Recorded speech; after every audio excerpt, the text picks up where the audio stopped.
After making a massive splash in the music industry, Akon decided to invest in a new business to generate an extra income. After all, it's good to have fingers in more than one financial pie. So instead of investing in sports or restaurants like other artists, Akon decided to bankroll a working diamond mine in South Africa. Today we're going to examine this amazing story and how the mine worked out for Akon. We'll also see how lucrative owning such a mine can be. On top of that, we'll examine the rise of synthetic diamonds. So let's get started.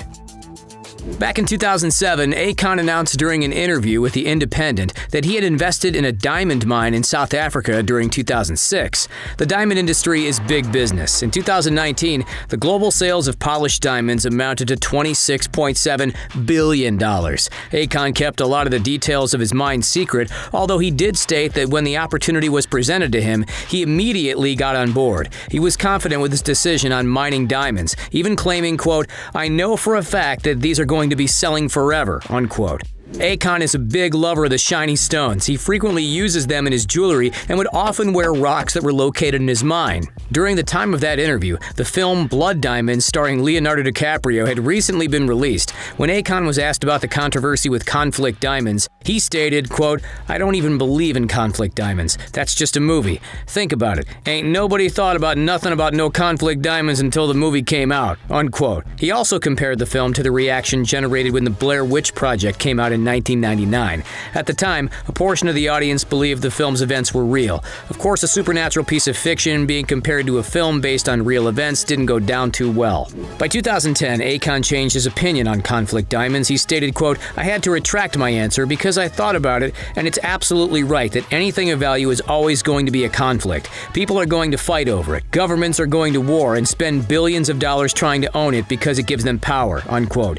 He also went into more detail with his mine. He felt that the diamond industry had been taking advantage of Africa over decades. So a percentage of the cash made from selling diamonds from his mine went back into the African community. After all, Akon's family are from Senegal originally before moving to the US. Yet in 2020, things changed again. Akon was interviewed by Vlad TV, during which he was asked about his mine. Akon stated that the diamond business is worse than the drug industry. He went on to say he sold his stake in the mine. After witnessing how the workers were treated, Akon no longer wanted to be involved with diamonds. While we don't know how much Akon spent to acquire his diamond mine, we can assume that it would have cost a lot of cash. So how did he make enough finances to cover the price? Good question. Akon burst onto the music scene in 2004. The R&B singer and rapper created a list of hit songs, many of which are still stuck in our heads. Nearly 2 decades later, Akon soon began collecting numerous awards along the way. Due to this, various sources have estimated his net worth to be $80 million. His biggest earning year was in 2010, when Akon reportedly brought in $21 million. Beyond the music and diamonds, Akon has been involved with numerous businesses. He created his own fashion label, Convict Clothing, in 2007. Wanting to get in on 2 markets, Akon also developed a high-end fashion line called Alioun. He also created his own record label, Con Live Distribution. That label produced albums for Lady Gaga, among others. In 2014, Akon wanted to further support Africa, so he created the philanthropy project Akon Lighting Africa. The plan is to produce electricity via solar power across the continent. Numerous towns and villages across multiple countries have so far received their talents. But this isn't Akon's only venture in Africa. One of the biggest projects he has at the moment is Akon City. In 2020, Akon announced he was looking to create a sustainable smart city within Senegal. He was inspired by the MCU's futuristic depiction of Black Panther's Wakanda. Spread across 2,000 acres, the city is set to use Akon's own cryptocurrency called Acoin to buy and sell goods. According to reports, the city will cost $6 billion to put together. Even though Akon decided diamond mining wasn't for him, that didn't rule out all mining, it seems. In January 2021, news broke that the Lonely singer had signed a deal to finance a copper and cobalt mine in the Democratic Republic of Congo.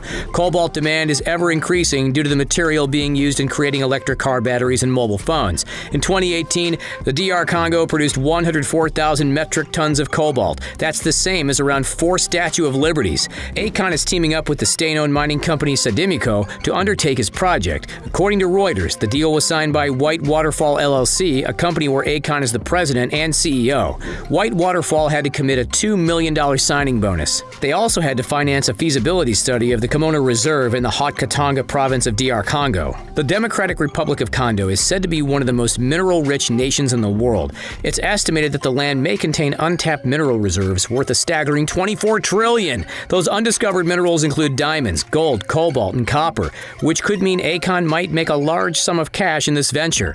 Akon isn't the only outside party looking to mine in the country. Canada holds a number of mining areas in the DRC. In 2009, the DRC government claimed that Canada had mining investments worth $4.5 billion. Companies from China, the UK, Switzerland, Australia, and more have also set up shop in the country. With all that mining going on, according to reports in 2020, South Africa has been supplying the DRC with equipment. Every year, they sell $720 million worth of mining tools. The diamond business is one of the most controversial and lucrative industries around. In 2012, CNBC examined what's billed as the richest diamond mine in the world, the Jwaneng mine in Botswana. The mine is operated by Debswana. This group is a partnership between the infamous De Beers and the Botswana government. At the time, the mine was producing 8 million tons of rock per year. They were selling the rough diamonds for an average of $134 per carat. At the time, this meant this single mine was bringing in $1.5 billion in revenue. The rough diamonds are then sent to a facility that will cut and polish the rocks into stones of higher value.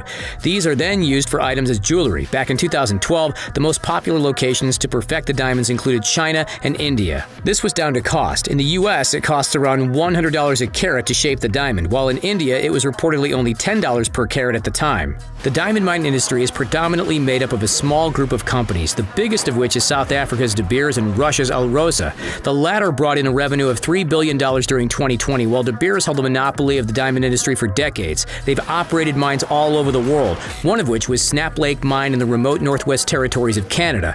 This was the first De Beers mine outside of Africa. In 2014, the company had spent around $1.8 billion on the construction and operation of the mine. Yet by 2015, De Beers decided to halt work on Snap Lake. They claimed that since they opened it, the mine had been a, quote, troubled operation, unquote. In 2020, De Beers was provided with a license to close the mine down fully over the next 8 years. This required the firm to post a security deposit worth nearly $25 million. As the world began to realize the environmental cost of diamond mining, as well as the often poor working conditions and the conflict that can arise, creating lab-grown gemstones began to take off. In 2018, a 1-carat synthetic diamond was valued at $4,200, while a naturally mined one of the same quality was $6,000. De Beers saw the tide turning and started creating their own synthetic versions at the cost of $800 per carat. Today, $800 to $1,000 is the average per carat for a synthetic rock. However, a fee can go as low as $125 for a 0.31 carat lab-grown diamond. But synthetic stones can be very pricey as well. A 5-carat lab-grown diamond of very high quality can be sold for up to $59,800.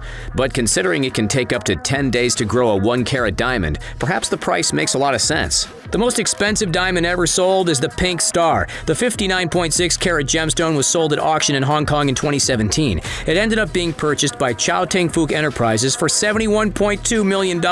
However, as for the most valuable diamond, that's said to be the Koh-i-Noor. It's currently owned by the British royal family and is said to be priceless. Thanks for watching. We'll see you next time.